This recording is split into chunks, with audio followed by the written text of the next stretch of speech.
नमस्कार बच्चों, सरस्वती विद्या मंदिर उच्च माध्यमिक विद्यालय बेलीबंगा की ऑनलाइन कक्षाओं में आपका स्वागत है। आज हम कक्षा 10 में, विषय हमारा हिंदी है। हम अपनी पूर्व की कक्षा में तुलसीदास जी के जीवन का परिचय, तुलसीदास जी का जो पाठ लक्ष्मण परशुराम संवाद हमारी पाठ्य पुस्तक में लगा हुआ है, उसका एक भाग पूरा कर लिया था, जिसमें हमने 8 चौपाइयाँ और 2 दोहे कर लिए थे। और अब हम उसी क्रम को आगे बढ़ाते हैं और लक्ष्मण परशुराम संवाद का दूसरा हिस्सा, जिसमें हम 2 दोहों तक की 8 चौपाइयों का क्या करेंगे, व्याख्या सहित आपको समझाऊंगा मैं, आप समझेंगे। हमारी जो कथा पूर्व में चल रही थी उसके अनुसार लक्ष्मण जी और परशुराम जी में आपस में संवाद चल रहा है। वो राजा जनक के धनुष यज्ञ का जो आयोजन किया गया है उस दरबार में उपस्थित हैं। लक्ष्मण जी और परशुराम जी द्वारा आपस में दोनों को क्रोधित अवस्था के अंदर व्यंग्य वचन एक दूसरे को कहे जाते हैं। लक्ष्मण जी अपनी बात को यह सिद्ध करते हैं कि राम जी का धनुष तोड़ने में कोई योगदान नहीं है, वह तो पुराना था, वह तो टूटने योग्य था हैं। जबकि परशुराम जी कहते हैं कि तुमने शिव के धनुष को एक मामूली सा, एक छोटा सा धनुष समझ लिया है। इसलिए इस प्रकार उन दोनों आपसी में बातचीत होती है। और जो हमने अंतिम दोहा पढ़ा था वो प्रसंग था कि परशुराम जी अपने फरसे से क्या है कि उसको डराते हैं और कहते हैं कि इस फरसे ने क्या किया है कि अनेकों स्त्रियों के गर्भ में पलने वाले जो बच्चे होते हैं उनका क्या कर दिया, दलन कर दिया, उनको नष्ट करने की क्षमता इस फरसे में है। और वे जब उसे डराते हैं तब जो लक्ष्मण जी अपनी बात कहते हैं वो यहाँ पर कहते हैं, क्या कहते हैं, कहते हैं कि विहसी लखनऊ बोले मृदुबानी, ओहो मुनीस महाभट मानी। पंक्ति के शब्दार्थ देखे, विहसी मैंने हंस करके, लखनऊ लखनलाल जी बोलते हैं क्या, मृदुबानी, बड़ी ही कोमल मीठी वाणी के अंदर अपनी बात कहते हैं। यहाँ पर क्या कहते हैं, अहो मैंने, अरे अहो क्या, मुनीस मैंने मुनि ऋषि, महाभट्ट मैंने महान योद्धा, मानी मैंने प्रसिद्ध। कि अब वो जो उन्होंने कहा कि इस फरसे से अनेकों गर्भों का दलन हो गया, तुम अपने माता पिता को चिंता के वश मत करो। तब लक्ष्मण हंसते हुए बड़ी ही कोमल वाणी का प्रयोग करके कहते हैं कि हे अहो महामुनि, आप तो क्या हैं, महान योद्धा हैं। और कैसे आप प्रसिद्ध महान योद्धा हैं, आप तो अपने आप को माने हुए योद्धा मानते हो। कहते हैं आगे फिर, पुनि पुनि मोई देखाव कुठारू, चहत उड़ावन फूक पहारू। पुनि पुनि मैंने बार बार, मोही मुझे क्या करते हैं, देखाव कुठार, ये कुठार मैंने कुल्हाड़ा, फरसा, कि आप मुझे इसीलिए बार बार क्या कर रहे हो, ये जो कुल्हाड़ा है, ये जो कुठार है, फरसा है, ये मुझे दिखा रहे हो। चहत उड़ावन फूक पहारू, चहत मैंने चाहते हैं, उड़ावन मैंने उड़ाना, क्या फूंक मैंने फूंकी, मैंने फूंक मार कर, पहाड़ू मैंने पहाड़ को, आप फूंक मार करके पहाड़ को उड़ाना चाहते हैं। अर्थ कहने का भावार्थ क्या है कि यहाँ पर लक्ष्मण जी अपने आप को एक छोटा योद्धा नहीं मान रहे, वो महान योद्धा मानते हैं। वो कहते हैं कि आप फूंक मार के पहाड़, अर्थात आप उन्हें लक्ष्मण जी ने अपने आप को पहाड़ मान लिया। यहाँ पर कहा आप मुझे पहाड़ मान रखा है और आप फूंक मारोगे और मैं आपके इस फूंक से क्या हो जाऊंगा, उड़ जाऊंगा, अर्थात ढेर हो जाऊंगा। मैं आपके इस क्रोध से, आपके इस जो पराक्रम जो दिखा रहे हो मेरे पर, उसके कारण क्या हो जाऊंगा, मैं डर जाऊंगा। तो कहते हैं आगे, कहते हैं आप फूंक मार के पहाड़ उड़ाना चाहते हो, अर्थात हमें डराना चाहते हो। तो कहते हैं यहाँ कुम्भवतिया को नाही, जे तर्जनी देख डरी जाए। अब यहाँ कुम्भवतिया शब्द का मतलब यहाँ पर है कि छुई मुई का जो पौधा होता है, जिसको स्पर्श करने मात्र से वो क्या हो जाता है, मुरझा जाता है। तो यहाँ को कुम्भवतिया नहीं, यहाँ पर कोई कुम्भवतिया छुई मुई के पौधे की तरह कमजोर निर्बल व्यक्ति नहीं है, जो आपके इस भय से, आपके इस क्रोध की अवस्था से, आपके फरसे दिखाने पर हम क्या हो जाएंगे, कमजोर, दब जाएंगे या हम मुरझा जाएंगे। जे तर्जनी देख डर जाई, जो कि तर्जनी देख करके क्या हो जाता है, डर जाता है। अर्थात हम इतने निर्बल, कमजोर नहीं हैं जो आपकी इस फूंक से, आपके इस मामूली बातों के भय मात्र से क्या हो जाएंगे, हम डर जाएंगे। आगे कहते हैं, देख कुठारू सरासन बाना, मैं कछु कहा सहित अभिमाना।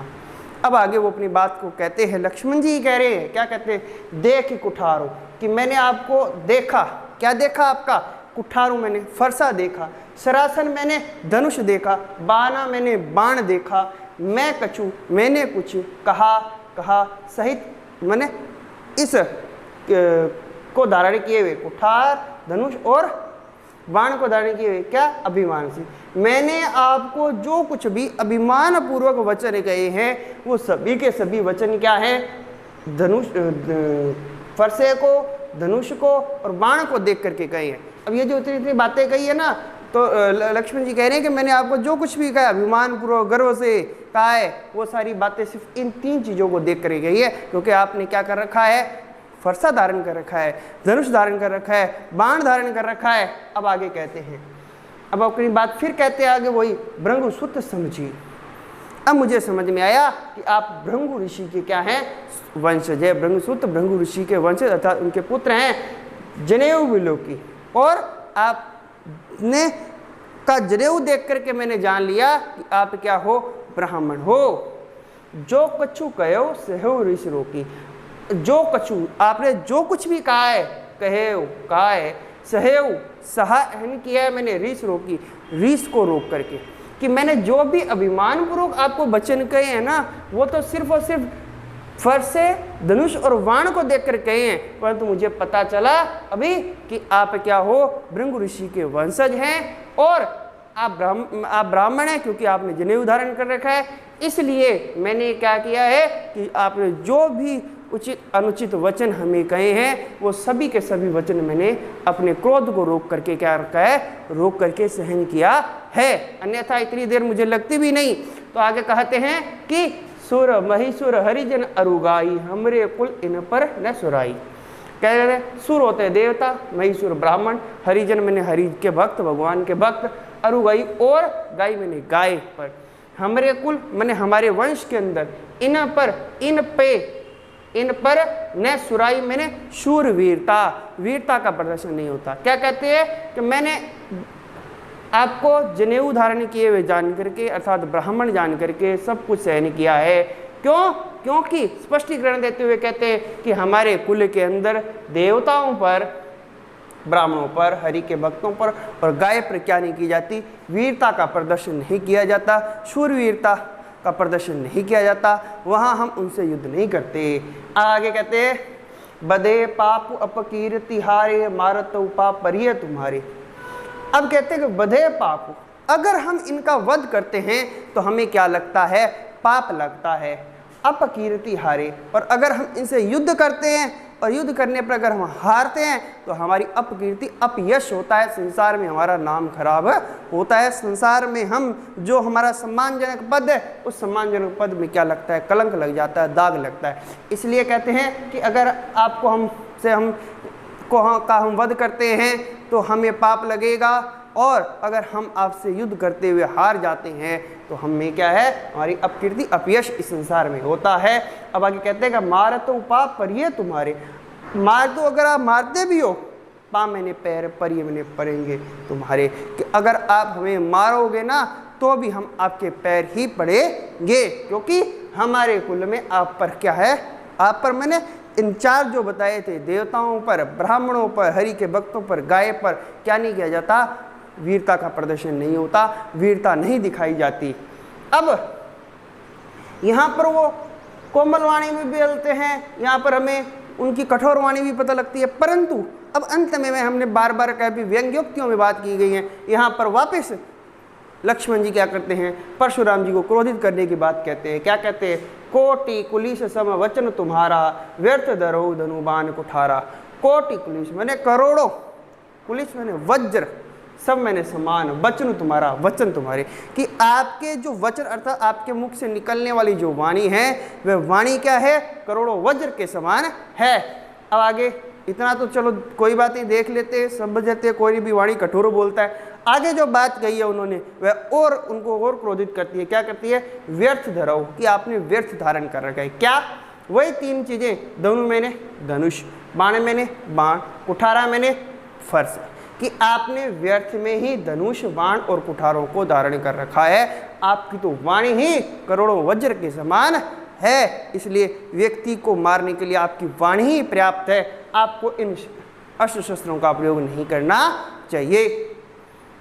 अब कहते हैं, अब थोड़ा शांत भी करने का प्रयास करते हैं, क्योंकि बड़े ही मृदुवाणी में बात की है, बीच में उन्हें क्रोधित कर दिया। अब बड़ी मृदुवाणी में फिर कहते हैं, क्या कहते हैं, जो बिलो की अनुचित कहो क्षमऊ माँ मुनि धीर। अब कहते हैं जो बिलो की, जो भी देख करके मैंने क्या कहा, अनुचित का, अगर मैंने आपको देख करके कुछ भी अनुचित कहा है, गलत कहा है, तो वो क्या कह रहे हैं, क्षमऊ महामुनि धीर। क्षमऊ मैंने आप क्षमाशील हैं, महामुनि आप महान मुनि हैं, मैंने महान ऋषि हैं, और धीर धैर्यवान हैं, कि मैंने जो कुछ भी कहा है अनुचित, आप क्या हो, महान मुनि हैं, धैर्यशील है, क्षमाशील है, इसलिए आप मुझे क्या कर दोगे, क्षमा कर दोगे। मैंने उनके गुणों की प्रशंसा भी कर दी, उनके गुणों का क्या कर दिया, अपनी बात से उनको दबाने का प्रयास भी कर लिया। अब आगे कहते हैं, कौन, अब ये जब बाणी कही ना कि व्यर्थ में आपने बाण कुठार धारण कर रखे हैं, और ऊपर से यह तड़का और लगा दिया, बात को और गर्म कर दी कि आप तो धैर्यशील हैं, धैर्यवान हैं, क्षमाशील हैं, महान मुनि हैं। तो अब क्रोधित अवस्था आ जाती है किसकी, परशुराम जी की, और कहते हैं, सुनी सरोष भृंगुवंश मणि बोले गिरा गंभीर। सुनी, सुन करके सरोष मने क्रोध सहित, भृगुवंश मणि मैंने भृगुवंश के मणि अर्थात रत्नों के समान, क्या अर्थात चमकने वाले, कौन, परशुराम जी, बोले गिरा गंभीर, बोलते हैं गिरा मैंने वाणी में, गंभीर क्या, कि जैसे उन्होंने उस वाणी को सुना, क्रोध सहित भगवान परशुराम भृगुवंश के मणि परशुराम जी गंभीर वाणी के अंदर बोलते हैं। अब क्या बोलते हैं, तो कहते हैं वे विश्वामित्र जी को कहने लग जाते हैं। क्यों, क्योंकि राम जी लक्ष्मण जी विश्वामित्र के साथ में ही जनक जी के दरबार में आए थे, तो अब वो किसको कहते हैं, विश्वामित्र जी को अपनी बातचीतों के बीच में लेते हैं, और संवाद में विश्वामित्र जी को क्या कहते हैं, कौशिक मैंने विश्वामित्र, कौशिक सुनो मंद यऊ बालकू, कुटिल काल बस निज कुल घालकू। क्या कहा, कौशिक सुनो, सुनो, मंद मैंने मूर्ख, यहू बालक, यह बालक क्या है, मंद है, अर्थात मंद बुद्धि बालक है, यह मूर्ख बालक है। कैसा है आगे कहते हैं, और विशेषता बताते हैं, कुटिल काल बस निज कुल घालक, क्या है, यह कुटिल है, कुटिल स्वभाव का है, और काल के वश होने वाला अर्थात मृत्यु के वश में होने वाला है। निज कुल घालकू, निज कुल अपने कुल का, घालकू ने अपने कुल को नष्ट करने वाला है। क्या कहते हैं पूरी पंक्ति में कि कौशिक सुनो, यह बालक मूर्ख है, यह कुटिल स्वभाव का, काल के वश में है, और अपने कुल का नाश करने वाला है। और आगे फिर कहते हैं परशुराम जी, भानुवंश राकेश कलंकु, निपट निरंकुश अबुद्ध असंकु। भानुवंश मैंने सूर्य वंश, राकेश मैंने चंद्रमा, कलंक मैंने क्या, यह सूर्य वंश में क्या है, चंद्रमा के समान एक दाग है। निपट मैंने नीरा, अत्यंत बिल्कुल ही, निरंकुश अनुशासनहीन, अबुद्ध मैंने बुद्धि से हीन, और असंकु निडर। अब लक्ष्मण जी की विशेषताएं बता दी हैं, कहते हैं यह बिल्कुल ही क्या है, अनुशासनहीन है, और मूर्ख है माने बुद्धिहीन है, और कैसा है, निडर है। यह सूर्य वंश में चंद्रमा के समान कलंक है। यह बालक कौन, जो लक्ष्मण जी हैं, वो क्या है, बिल्कुल ही अनुशासनहीन, मूर्ख, बुद्धिहीन और निडर है। आगे कहते हैं, काल कवलु होई क्षण माही, काल कवलु मैंने मृत्यु का ग्रास हो जाएगा। क्या, यह बालक का क्षणमयी, एक क्षण में, यह जो बालक है यह एक क्षण में ही मृत्यु का ग्रास अर्थात काल का ग्रास बन जाएगा, अर्थात इसका वध हो जाएगा। कहो पुकारी खोरी मोहि नाई, कहो पुकार, मैं कह रहा हूँ पुकार के, खोरी मैंने दोष नहीं है, मोहि नहीं मेरा दोष नहीं है। क्या, कि अगर इस बालक का इस सभा के अंदर वध हो जाता है तो बाद में मुझे दोष मत देना। आगे कहते हैं, तुम हटकऊ जो चाहो उबारा, तुम चाहो तो हटकऊ मैंने रोक लो, जो चाहो अगर चाहते हो तो उबारा मैंने बचा लो। क्या, कि अगर तुम चाहते हो कि यह बालक बच जाए तो क्या कर रहे हो, इसे रोक लो। क्या कहा, कहो प्रताप बलु रोष हमारा। अब रोकना कैसे, तो उसका उपाय भी बता रहे हैं परशुराम जी। कहते हैं कि अगर तुम इसको सुरक्षित चाहते हो, इसको बचाना चाहते हो, तो क्या कर लो, कहो, क्या कहना है, प्रताप मेरा पराक्रम कहो, मेरा बलु मैंने मेरा बल कह दो, मेरा रोष मैंने मेरी क्रोध की जो अवस्था अर्थात मेरे क्रोध को क्या कर दो, ये मेरे जो चीज़ है प्रताप बल रोष, इनको बता करके तुम क्या करो, इस बालक को रोक लो। अब जैसे ये पंक्ति कही कि आप मेरे प्रताप, बल और रोष के प्रभाव को बता करके विश्वामित्र जी तुम इस बालक को क्या कर लो, रोक लो। तब लक्ष्मण जी पुनः बोलते हैं और कहते हैं, लखन केव मुनि सुजसु तुम्हारा, तुम्हें अचत को वर्णे पारा। लखन केव, लखन कहते हैं मुनि सुजस, हे मुनि सुजस मैंने अच्छा यश तुम्हारा, आपने अच्छे यश को क्या किया बताया है। तुम्हें अछत को वर्णने वाला, तुम्हें अछत, अछत मैंने अपने आप के, वर्णने मैंने वर्णन करना, पारा मैंने समर्थ, कि आपके अलावा आप ही की जो यश हैं उन यश को वर्णन करने में कोई और कहाँ समर्थ है। कि आपने अपने यश को वर्णन किया है तो कहते हैं कि आपके अपने यश का वर्णन करने में आपके अलावा आपके सिवा कोई और समर्थ कैसे है। अब कहते हैं कि तुम अपने मुँह तुम्हें अपनी करनी, बार अनेक भांति बहु बरनी। अपने मुँह, आपने अपने मुख से ही आपनी करनी, मैंने अपने किए हुए कार्यों को बार अनेक बार, भांति बहु अलग अलग प्रकार से वर्णी मैंने वर्णन किया कि आपने अपनी ही करनी को, आपने अपने कार्यों को, कौन से कार्य, आपके प्रताप बल रोष को क्या कर चुके हो, बार बार आप वर्णन कर चुके हो। फिर आगे कहते हैं, नहीं संतोषु न तपुनि कछु कहो। नहीं संतोष, अगर इतने पर भी आपको संतोष नहीं है, संतुष्टि नहीं है, तय पुनि कुछ कहो, तो भी आप पुनः कुछ और कहना चाहते हो तो कह सकते हो। जन रीस रोकी दुसो दुख सहो। आप रीस रोक कर, मैंने क्रोध रोक करके दूसरे मैंने जो सह लिया नहीं है, दुख से हो, आप उस दुख को मत सहो। क्या कहा है कि आप क्रोध को रोक करके अपनी उस पीड़ा के दुख को सहन न करो। आप पुनः कहना चाहते हो तो बार बार कह सकते हो। फिर आगे कहते हैं, वीर व्रती तुम्हें धीर अचोबा, गारी देत न पावो शोभा। अब यहाँ पर लक्ष्मण जी ने उनको क्या किया, क्रोधित तो किया ही है। अब आगे फिर एक मल्लम और लगाते हैं, एक क्या कहते हैं कि उनको थोड़ा क्रोध शांत करने के लिए और क्रोध को बढ़ाने के लिए, दोनों काम एक साथ करने के लिए क्या कहते हैं, वीर व्रती, आप वीरता के व्रत का पालन करने वाले हैं। तुम्हें धीर मैंने धैर्य वाले, अशोभा मैंने शोभ नहीं करने वाले, मैंने क्रोध नहीं करने वाले हैं। कि आप कैसे हो, आप वीरता के व्रत को धारण करने वाले हो, धैर्यशील हो और शुद्ध नहीं होने वाले, क्रोधित न होने वाले हो। गाली देते न पाओ शोभा, आप गाली देते हुए क्या नहीं होते, शोभा नहीं देते हो। यहाँ पर उनकी विशेषताएं फिर बता दी, वीरता का व्रत करने वाले हो, वीरता धारण करने वाले हो, धैर्यशील हो और क्रोधित न होने वाले हो, जबकि ये गुण तो उनमें हैं। ठीक है, इसलिए आप गाली देते हुए, मैंने गाली देते हुए क्या नहीं करते, शोभा नहीं देते हो। आगे कहते हैं, दोहे में बात आई कि सूर समर करनी करई, कहीं न जनावई आपू, विद्यमान रण पाए रिपु, कायर कथई प्रतापु। सूर समर, जो शूरवीर होते हैं, समर मैंने युद्ध के मैदान में, करनी करई, वो अपने किए हुए कार्यों को करके बताते हैं। कहीं न जनावई आपू, कह करके अपनी बात को बताते नहीं है। क्या कि जो शूरवीर होते हैं वे युद्ध के मैदान में अपने प्रताप बल को क्या करते हैं, करके बताते हैं, न कि जनावई, जनाते नहीं है, बताते नहीं है, बता करके नहीं कहते।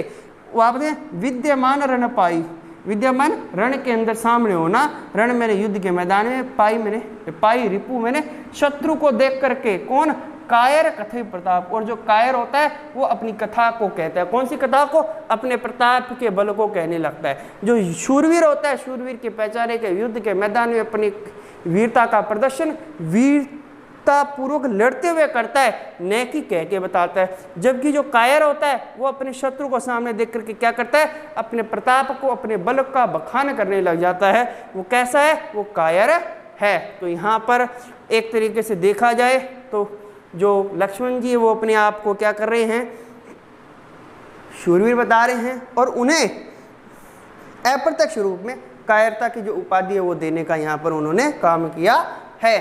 तो यहाँ पर आज के लिए इतना ही।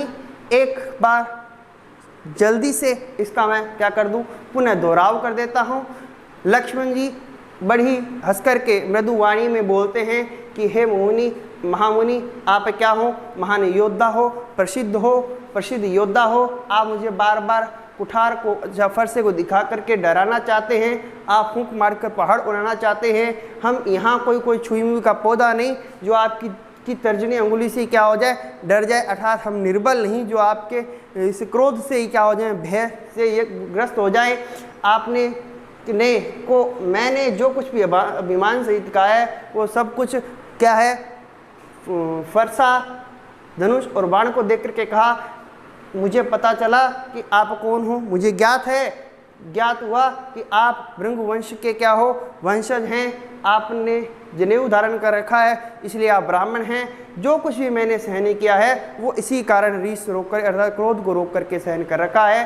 क्यों? क्योंकि हमारे वंश में देवताओं पर, ब्राह्मणों पर, भगवान के भक्तों पर और गाय पर शूरवीरता का प्रदर्शन नहीं होता। अगर हम उनका वध करते हैं तो हमें पाप लगता है, अगर हम इनसे हारते हैं तो हमारा अपयश होता है, अगर आप मारेंगे भी तो हम आपके पैर पड़ेंगे। आपने व्यर्थ में ही धनुष बाण और फरसा धारण कर रखा है। क्यों? क्योंकि आपकी वाणी क्या है, करोड़ों वज्रों के समान है। मैंने आपको देख करके जो कुछ भी कहा है, हे महामुनि आप धैर्यवान हैं, क्षमाशील है, इसलिए क्षमा करें। तब मृगोशवनी क्रोध सहित अपनी गंभीर वाणी के अंदर बोलते हैं कि कौशिक सुनो, यह जो बालक मूर्ख है, यह बालक टेढ़े स्वभाव का है, काल के वश होने वाला है, अपने कुल को नष्ट करने वाला है। सूर्यवंश में यह क्या है, चंद्रमा के समान कलंक है।